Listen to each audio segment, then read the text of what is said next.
Здраво, дечиња! Јас сум учителка Васе од градинката 8 март од Скопје. Се сеќавате, нели? Денеска сакам да ве прашам нешто. Дали ви се случило некој да ви каже дека сте вредни како мравка? И мене, дечиња. Денеска, додека си ја средував градината, па си ги садев цвеќенцата, ја косев тревата, па потоа им ставав водичка, помина мојата другарка Сашка и ми вели: Васе, па ти си била вредна како мравка. И дечиња малку се подзамислив и си велам, додека работев, поминаа неколку мравки, но не забележав како тие изгледаат и што прават, но сега заедно ќе научиме.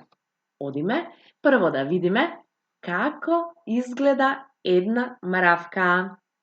Нашата мравка има една глава, на главата има две антени, има граден кош или труп и едно големо стомаче, но има и ноџиња. Сега ние заедно ќе ги изброиме. 1, 2, 3, 4, 5, 6. Браво, дечиња! Сите знаеме дека мравките се инсекти и знаете што? Тие живеат на секаде на планетата Земја. Тие го прават својот мравјалник по полињата, шумите, под земјата и на земјата, во стеблата на дрвјата, но некогаш и во нашите домови. Да, дечиња, и во нашите домови знаат мравките понекогаш да си направат мравјалник.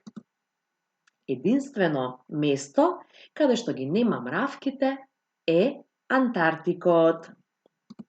Во еден мравјалник живеат мравка, кралица, ја гледате, таа што е со круната, мравки војници и мравки работнички. Браво, дечиња! Најбројни се мравките работнички кои имаат задача да собираат храна, да градат гнезда, да се грижат за исхраната на малите мравчиња. А пак мравките војници имаат задача да го чуваат и по потреба да го бранат своето гнездо.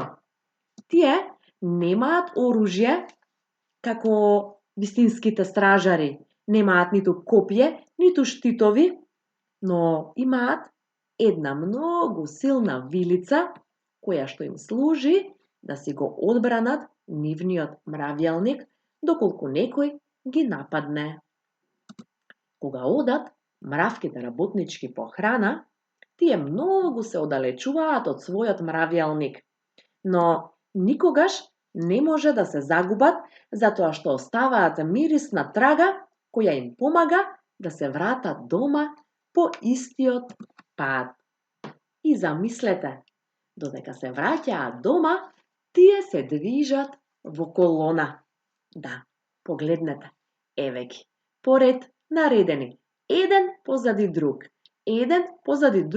во колона. Дали сакате да ги изброиме? Ајде, почнуваме.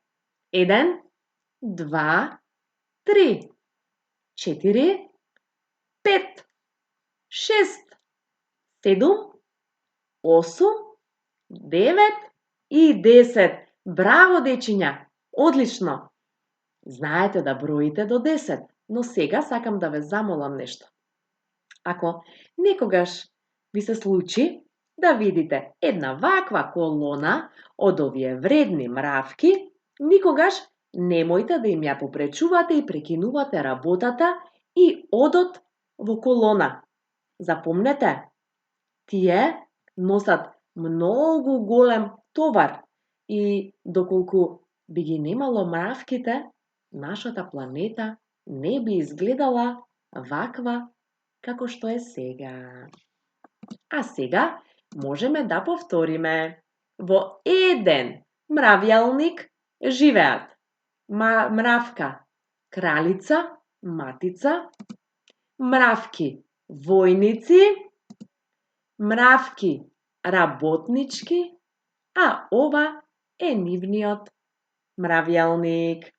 Браво, дечиња! А сега, заедно, јас и вие ќе бидеме мравки во нашиот мравјалник, кој што сами ќе си го нацртаме или пак испринтаме.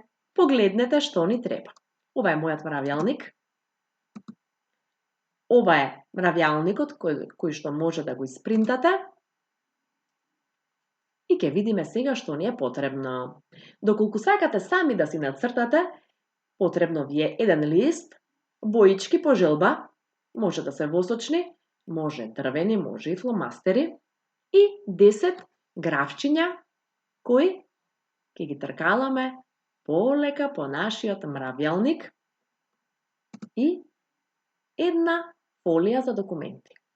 Кога ќе го нацртате листот или пак испринтате, ќе го ставите внатре во фолијата, ќе ги ставите внатре графчињата, па потоа лепите со селотеп каде што е отворот на фолијата, за да не ви излегуваат графчињата, а на прстот правите едно прстенче мравка, го ставате прстенчето мравка на прстот и туркате по ходникот на нашиот мравјалник се до долу. Но внимавајте, треба да се движите правилно по ходниците и сите 10 графчиња да ги донесете токму тука, кај кралицата мравка. Довидување и се гледаме наскоро!